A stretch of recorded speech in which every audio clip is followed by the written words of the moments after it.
As soccer takes center stage this summer, Comcast helps bring the experience home to America. As the exclusive Spanish-language home of the tournament in the U.S., Telemundo is set to present its most expansive coverage ever. 700 hours of programming, live on-site presence at all 104 matches. And with multi-view and real-time 4K, Xfinity will deliver the most innovative and immersive sports viewing experience for fans watching on Telemundo, Peacock, Fox, and FS1. Learn more at ComcastCorporation.com.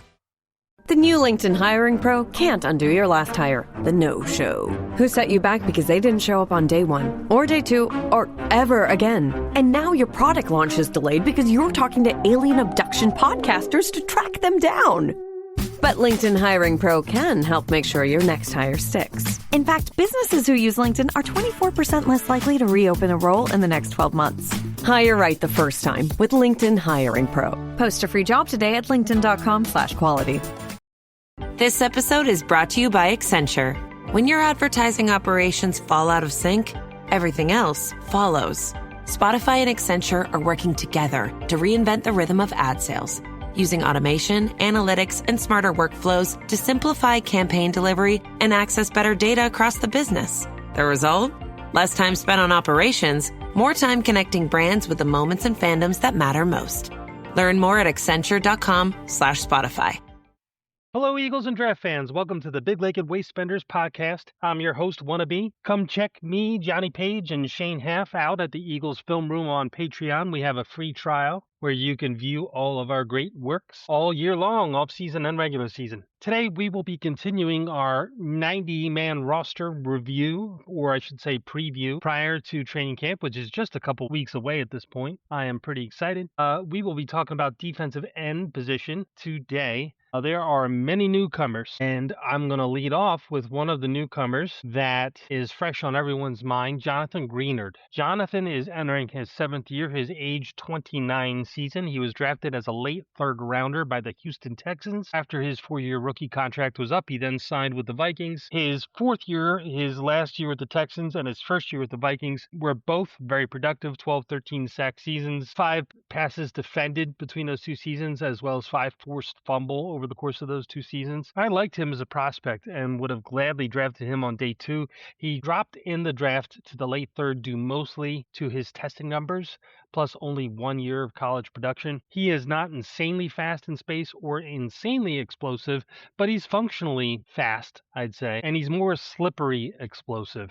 He changes direction well and pursues well in short areas. He's got some decent short area quickness. His 40 time and jumps were not good, but he did show solid football athleticism in the 3-cone and the shuttle, and it does show up on the football field. That solid reactive athleticism. That combined with good tape would have been enough for me to draft him. It's a little difficult to judge exactly what he will be as a run defender here in Vic Fangio's scheme, both with the Vikings and in Houston. Not as much was put on his plate to stop the run as will be the case here with Vic Fangio in Philadelphia.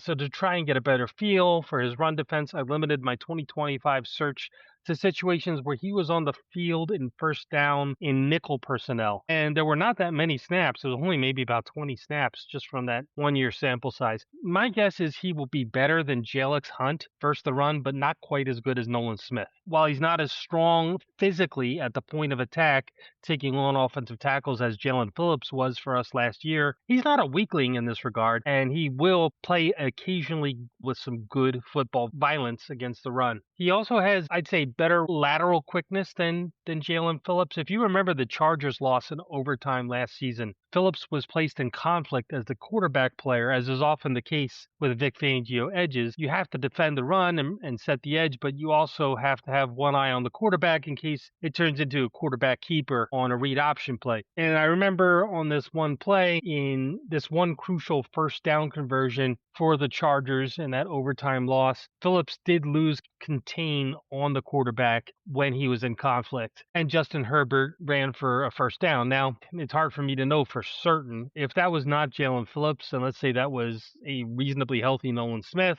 probably also Jalix Hunt, and probably Greenard. I'm not sure if Greenard's quite as good in pursuit out to the sidelines as Hunt and a healthy Nolan Smith, but he is pretty good at that, Jonathan Greenard. I'd say that Greenard probably would have made that tackle against Justin Herbert in that crucial situation that Jalen Phillips did not. So I'd say he doesn't offer quite as much strength at the point of attack as Phillips against the run. He does fit that tackle and space out to the sidelines, contain responsibility that Vic tends to place on his defensive ends, on his edge players. I'd say he's a better football player and reactive athlete than his combine performance and his athletic testing suggested. He did not run a good 40 time. It was like 4.8, 4.9, something like that. His jumps were just okay, not great. He does have good arm length, almost 35 inches. He's average size. He's listed around 260 pounds. That's what he was at the combine.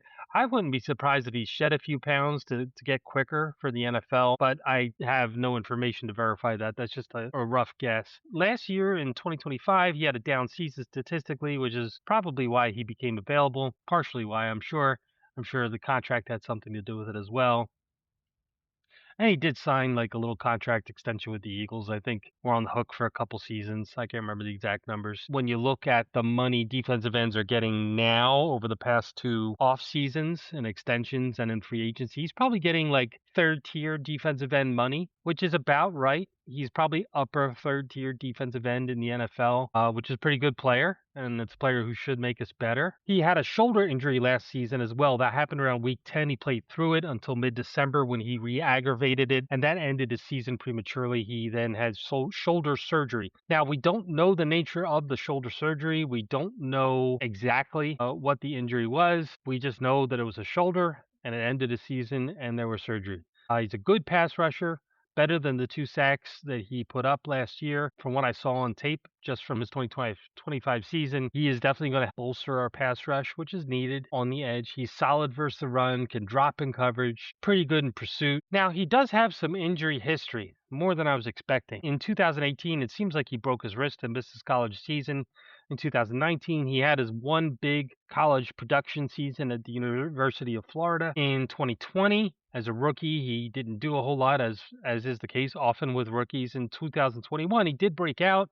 He had a good season. He had 8 sacks, but then his season ended early after 12 games due to a foot injury, which also resulted in subsequent offseason foot surgery. I don't know the details of the foot surgery or the foot injury. The very next year, he had a calf tear, and he missed half of the season. I believe he recovered without surgery on that one, if I recall correctly. And he missed half the season there, most of the second half of the season in 2022. So definitely some injuries and definitely missing some time here and there. In 23 and 24, his last year with Houston and his first year with the Vikings, he finally stayed healthy in his prime, and he had 2 consecutive Pro Bowl caliber seasons, 12 to 13 sacks. I mentioned some of his other stats. He also did well on tackles for loss. We'll see if he has the bounce back. I think he will. He still looked like a good football player in 2025. It seems like the Eagles are going to make a calculated 2-year bet on Greenard, and I think it's a smart bet. It's probably better than paying top of the market dollar. It may be a buy low situation due to that dip in production in 2025. Now, I would have gone in a different direction than adding Greenard, but regardless of whether or not any of us feel that this was the best move that we could have made along the defensive line, he without question makes us a better football team. He's a good football player. I don't have any issues with what they decided to do, even though it's not what I would have done. Hopefully he doesn't lose a step and stays healthy. He is approaching his age 30 season in the not too distant horizon. He is coming off an injury and has some injury history. So the Eagles made that calculated 2-year bet, and it might pay big dividends. They got him at a bit of a discount, frankly, compared to what a lot of defensive ends are getting paid. So I'm hopeful for the Jonathan Greenard signing. I do think he is a good, solid, all-around defensive end. I do think he's going to bolster our pass rush, even though he's entering his age 29 season. It looked like to me like he still had something left in the tank. On to the next, a much less talked about addition, Jose Ramirez, age 27 season. He has not done much in the NFL. He was a 6th-round pick with Tampa, played about 30 snaps total in his NFL career in one season over a roughly 4-game stretch, if I remember correctly. He last joined a CFL team, Canadian Football League. He joined them late in the season, was just okay, not eye-popping numbers. He is likely a camp body. The depth and competition at edge is better this season than average, definitely better than last year. So while he looks playable as an emergency backup to me, I doubt that he makes the squad unless he has worked on his body and became more athletic. At first glance, he has more of a bigger linebacker build than typical edge, not particularly particularly fast or explosive, but he is pretty nimble mover in space. He can drop in coverage. He's half decent in pursuit. He has a spin move as a pass rusher that did work once or twice, but it does look a bit slow. I don't think that that's something he'll be able to rely on to a great degree as a pass rusher. He has to get under pads and get to the half man to generate a pass rush. Think Patrick Johnson from recent Eagles memory, but maybe a bit slower and less quick version of Patrick Johnson, maybe a tiny bit stronger. Probably not as good of a football player as Patrick, but because he's a little stronger, maybe he's less of a tweener. Patrick Johnson was a good ball player. Unfortunately for him, other than maybe occasionally hitting a snag with his health, his biggest problem seemed to be that he was a bit of a tweener between edge and linebacker. Ramirez seems more like an edge to me, just in terms of strength than Patrick Johnson. That said, I do think that he's not as good of an overall football player as Johnson, just to give a comparison, since Johnson is fresh in many Eagles fans' memories, and I don't think he's likely to make the roster. Next on is Keyshawn James Newby, the late round rookie draft pick by the Eagles in this past 2026 draft. There may be something to this fella. I kind of like this tape. Despite being undersized and running a 4.5 40, his game was less about mobility and more about, to my surprise, strength. Much of what I said to describe Ramirez also applies to James Newby. From a stature standpoint, he is in the Patrick Johnson Ramirez mold.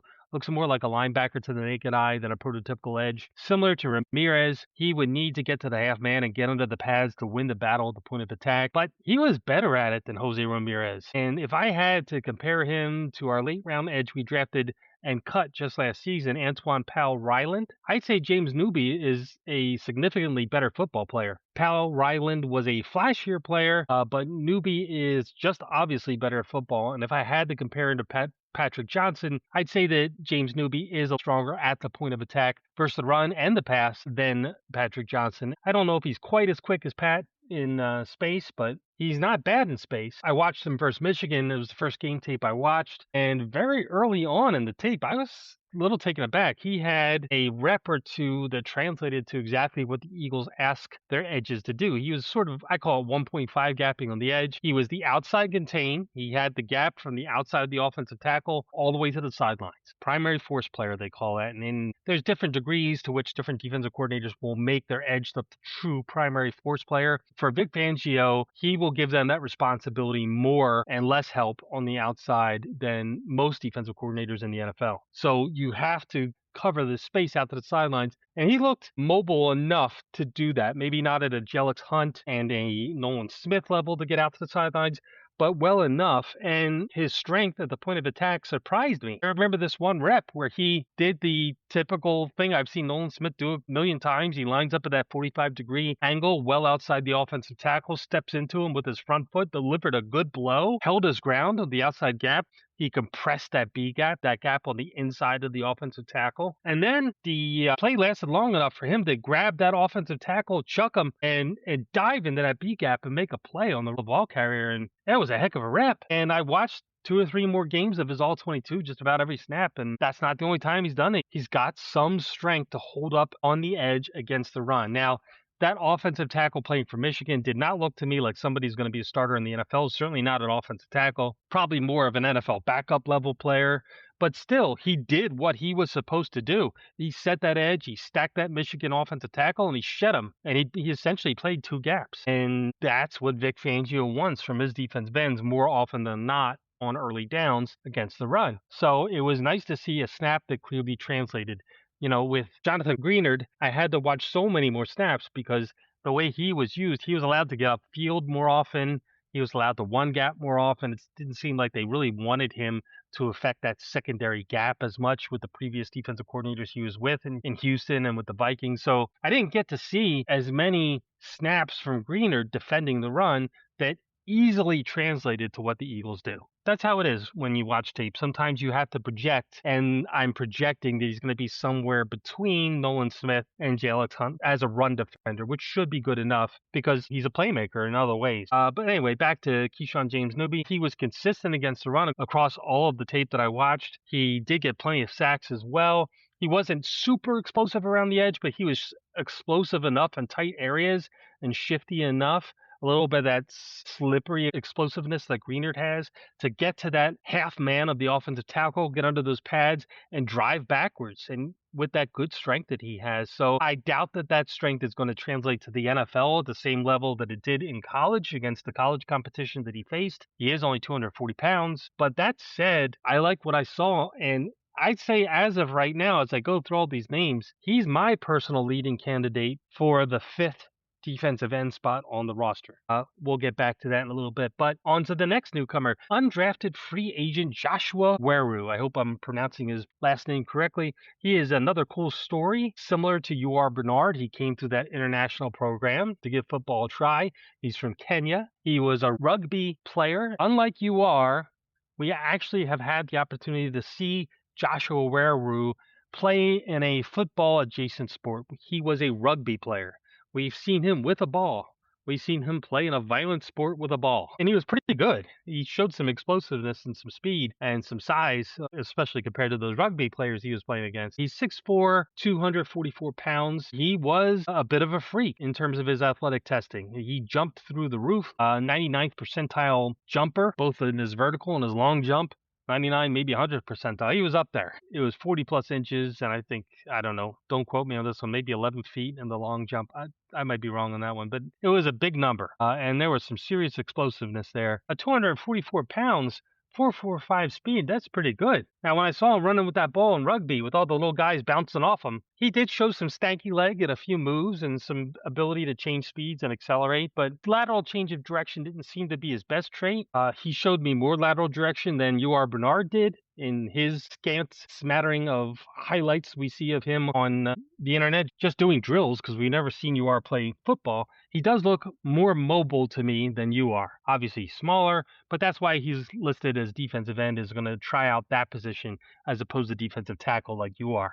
Do I know what Joshua Weru is going to be in the NFL? I have no clue. But man, he's a nice athlete, and he looks like an NFL athlete. I don't know what position he's going to end up at. And to be honest with you, just from the little bit that I've seen of UR Bernard and Joshua Weru, I would have drafted Weru, not UR, in the 7th round to have him under control for 4 years. He's currently 23 years of age. I don't know his exact age. It wasn't listed, but it's certainly young enough. And unfortunately, if he's cut, even though he's part of this international program, if he's cut, he will have to go through waivers at 53 cutdowns. We won't be able to immediately protect him as that international player until after he makes it to the practice squad. So maybe Joshua Weru, if he shows enough, might be another one of those ouchie candidates, another one of those guys who gets a little dinged up, supposedly in camp, and gets placed on injured reserve with a designation to potentially return later in the season. Now, this is basically what I'm calling phantom IR, folks.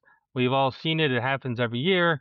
Guys who are either not strong enough yet or not developed enough yet in terms of their skills along the defensive and offensive lines. Sometimes those guys might get a little red shirt year in the NFL and get on the phantom IR, even though they're not truly all that terribly injured. So Weru, I would say, is a candidate for that. I don't know if you want to expose someone like that to waivers, but we'll see how it turns out. If he doesn't perform well enough in preseason, it's certainly possible that you can cut him and take a chance on him making to the practice squad. It's going to be hard to keep him on the roster. I mean, Weru's never played football before. He looked good playing rugby, but I don't know if he's a defensive end. He might, for all I know, he might be a tight end. He might be a linebacker. I don't know what he is. And he doesn't know what he is either. He'll tell you as well. So we'll see what comes of Joshua Weru. It's going to be a tough sell to squeeze him onto the roster, considering all the depth we have at defensive end this season going into camp. But we'll see what happens, and I'm certainly excited to see what he can do. He's a nice athlete. 4.45 is nothing to sneeze at. On to another newcomer, Arnold Ebiketie. He is 27 years old. He's in the prime of his career. He is a Fangio fit and a depth insurance policy. He moves well out in space, probably better than Keyshawn James Newby, almost as well as I'd say as Nolan and Jelix, maybe as well, potentially. And he's good in that pursuit out in space. And I've mentioned how that's important to maintain contain against the run out to the sidelines. It's also important because it helps to be able to move well in space, to be able to drop in coverage. And he can do that. He's shown the ability to drop in coverage throughout his career. He played for 4 years with the Falcons. He was probably a late round draft pick. Can't remember the exact round. He did have consecutive seasons where he had 6 sacks.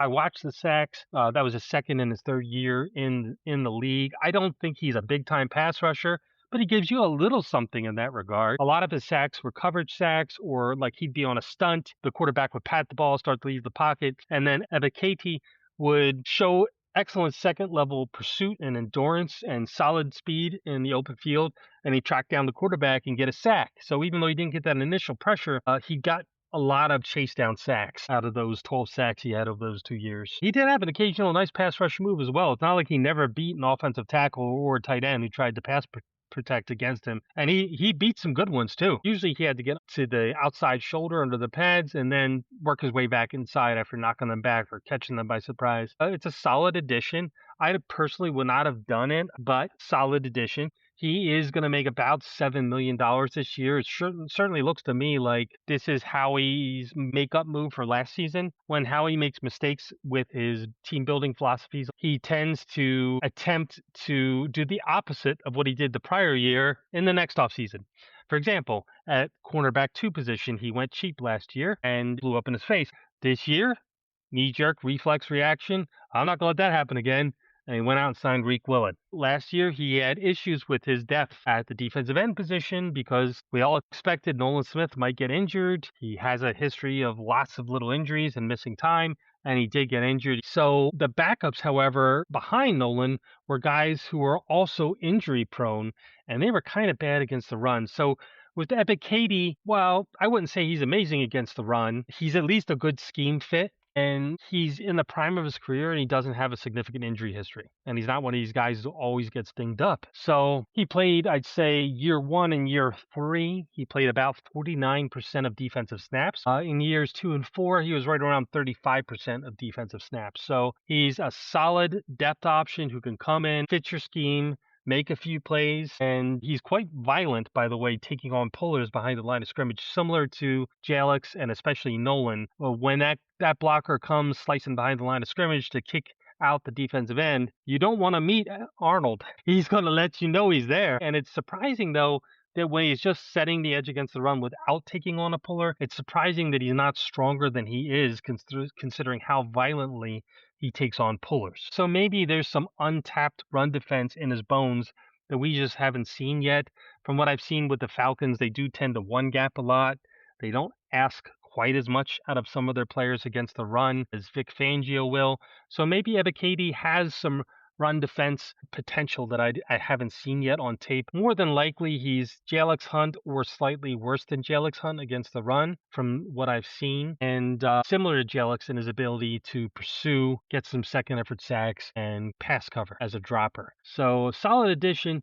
For the depth addition, I would have rather have seen the Eagles put in a run stuffer who's a lot less expensive than Ebiketie.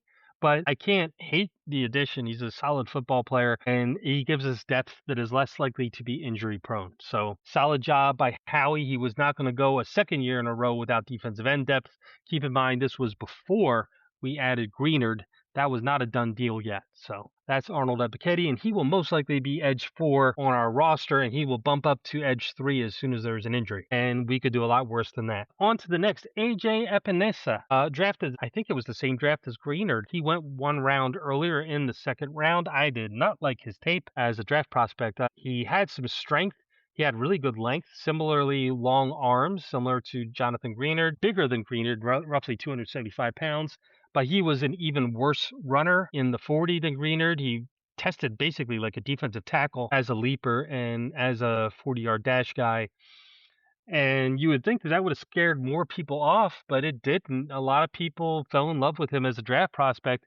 And despite that poor testing that was actually significantly worse than Greenard's testing, Epinesa did go in the 2nd round of that draft, 1 round earlier than Greenard. So he's a year younger than Greenard. He's 28 years old. He's also entering his 7th season. He played all 6 of his seasons with the Buffalo Bills, the team that drafted him. I'd say he didn't do a whole lot year 1 and 2. Year 3 and 4, he had some good, solid starting or high-end rotation, I'd say, defensive end. He had 6 or 7 sacks consecutive years. He was solid against the run. His 6th year, he dropped off a bit. He only had a couple sacks. He was more banged up, it seemed. He's good against the run, but not, to me, an ideal fit for the Vic Fangio scheme because of that lack of mobility. Now, Greener didn't test well as a 40-yard dash guy, but you watch him on the football field, and you can see the guy can make some plays out in space. Epinesa, not as much. His second reaction plays weren't really there. He would line up as a 7-tech for Buffalo and not necessarily have true primary contain responsibility like he might have here with Vic Fangio. He more had to just absorb blockers in that C-gap alley. And he did a solid job. There were a couple times, though, where he'd be doing a solid job and he'd be one-on-one with the tight end, pressing him back 3 yards in the backfield. If it was an outside run, it would help the run bubble back, but it would still get around him and still led to some positive runs. So between seeing that on the tape and between what I remember from him as a draft prospect and thinking that he lacked some of that reactive lateral quickness and agility. He's pretty linear. I don't think that he's the ideal fit as someone to protect to those sidelines and contain out in space. Now, strength at the point of attack, he does have that, but he looked better as a 7-tech lined up on the inside shoulder of the tight end just outside the offensive tackle than he did necessarily one-on-one with the offensive tackle. I wasn't blown away with his one-on-one reps with offensive tackles against the run. It was solid, but nothing really to write home about. And when he took on pullers behind the line of scrimmage, he didn't take them on with the violence that we're used to here in Philadelphia. He would sort of run around the puller to their inside shoulder and sort of press them up vertically backwards into the backfield from their inside shoulder to spill out the run play to the outside. Now, the Eagles spill out run plays to the outside sometimes as well, but when they do it much more violently. They're more likely to do something called dent. What's that, bud? The Lincoln Summer Sales event is on now with exclusive offers? Oh, so you want to feel the wind pouring through the available open panoramic vista roof on a road trip? And spend the afternoon beachside hanging out on the back of the spacious Lincoln Splitgate? Okay, I'll schedule a Lincoln test drive today, right before your vet appointment. Visit your local Lincoln retailer or learn more at Lincoln.com.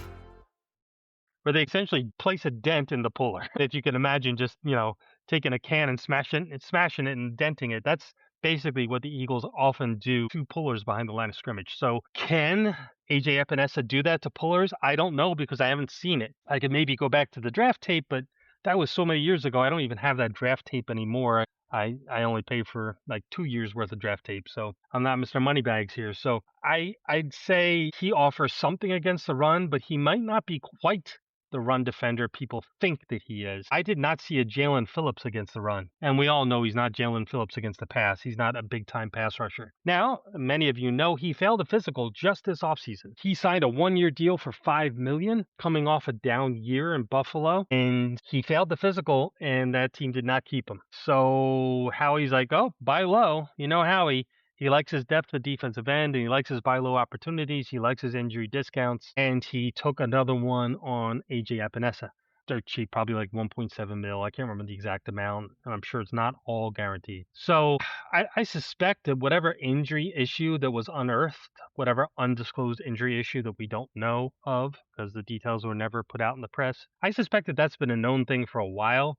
Because after 2 consecutive solid years as a quasi-starting defensive end for the Buffalo Bills, a playoff team nonetheless, 2 consecutive years, we had 6 or 7 sacks a year and a few forced fumbles. He did not get paid all that well in free agency. He only signed for $6 million a year for 2 years with Buffalo, and he played that 5th and that 6th season. The 5th year was good. It was just like years 3 and 4.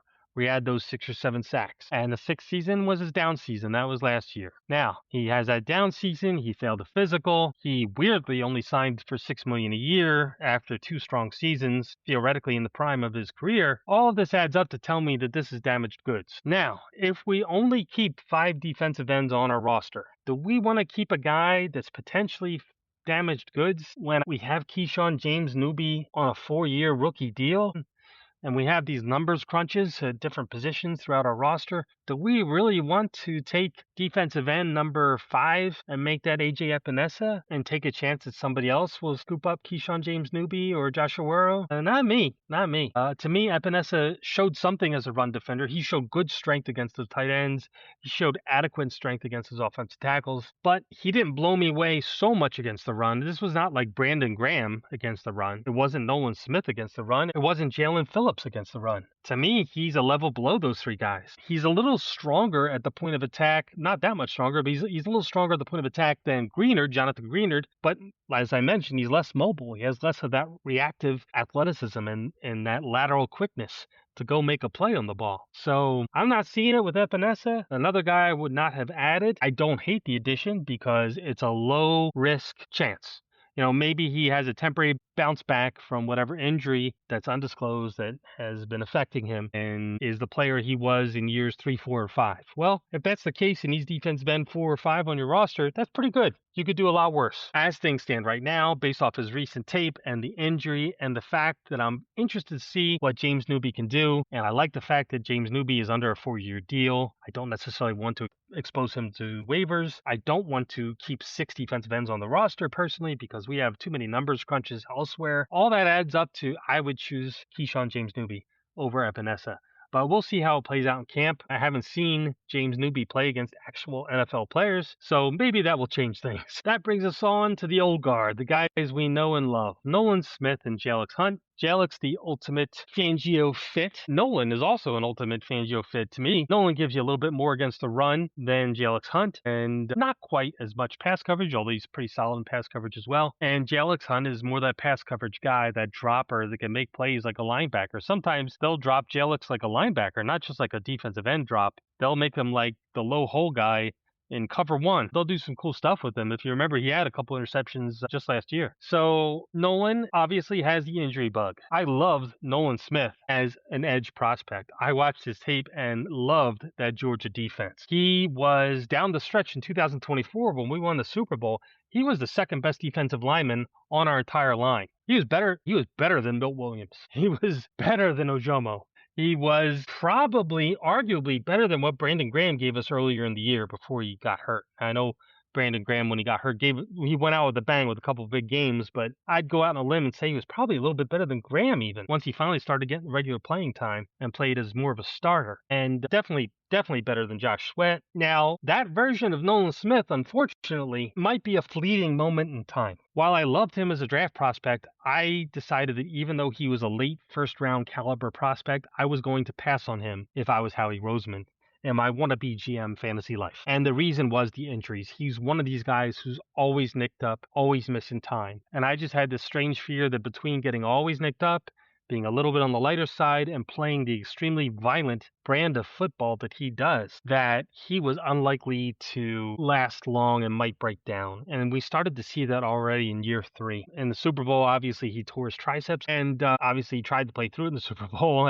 I remember him not making plays I normally see him make, and I knew right away something was wrong with him before it came out that he was injured. Heck of a ball player. It's a shame he can't stay healthy. Now, between the struggles to stay healthy and the fact that he looked a little bit bulked up in OTAs, I'm just worried a little bit about his future. I don't know if he's going to get back to what he was in 2024 once he finally started getting that big playing time. I hope that he does, because if he does, that's a game changer for our football team. That's a game changer for our Super Bowl chances. Most people are not going to agree with me on this, but that version of Nolan Smith down the stretch onto the way to that Super Bowl, that's better than the guy we just paid and traded 2 draft picks for. That version of Nolan Smith is a better football player in this scheme than Jonathan Greenard. I hope you come back to us, Nolan. I hope you stay healthy, and I hope you can get back to the explosiveness that you played with in 2024, because, man, you are a baller. And please, stop speeding.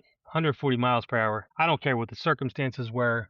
That's just a dumb move. We all do dumb things in life. I've done more than my fair share. Please don't do that again.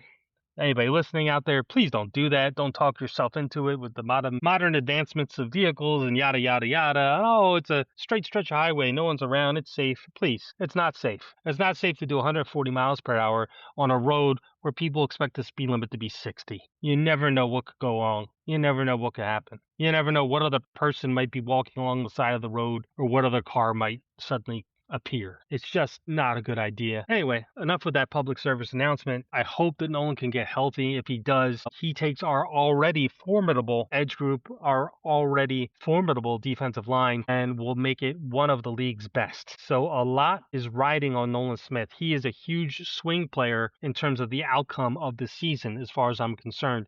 If it's the Nolan from last year, who looked slightly less explosive and was clearly playing with only one arm most of the time, that's still a useful player, but obviously not a game changer.